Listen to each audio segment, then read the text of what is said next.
How big a blow is this for Angela Merkel? It seemed that some of the objectors, particularly in the Baltics or in the East, were either objecting to the idea of meeting Putin or objecting to the way that this was introduced late in the day to the agenda. So how do we interpret it?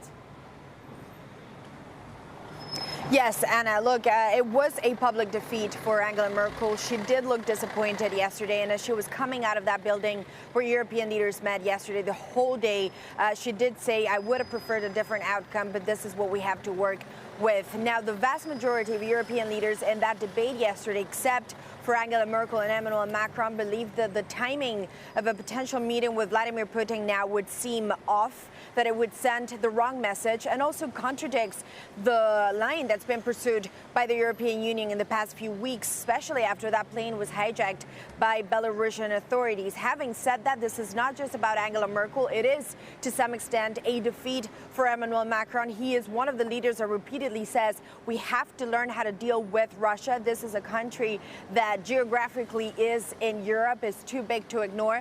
Yes, the sanctions should stay on, but also that communications channel needs to be open. But as I said, for a number of leaders, especially the Baltics and the Eastern European countries, this was simply a no-go.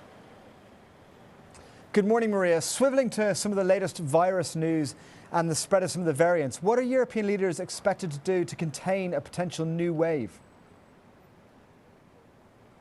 Well, Mark, there's two sides to the story. Yesterday, we did have some good news on the virus front. The head of the Commission did say that by the end of the week, 60% of all European adults will have at least one dose of the COVID vaccine. So that takes the European Union close to herd immunity by the end of July. That's now been the goal. And European officials will tell you they feel now reassured, but also encouraged about the pace of the vaccination rollout. The flip side to this is that European experts also believe that the Delta variant is set to become the dominant one in the European Union. By the end of the summer, 90% of all new cases will be the Delta variant, and that is creating some friction. Some European leaders, particularly Angela Merkel, they believe the focus should be on containing the spread.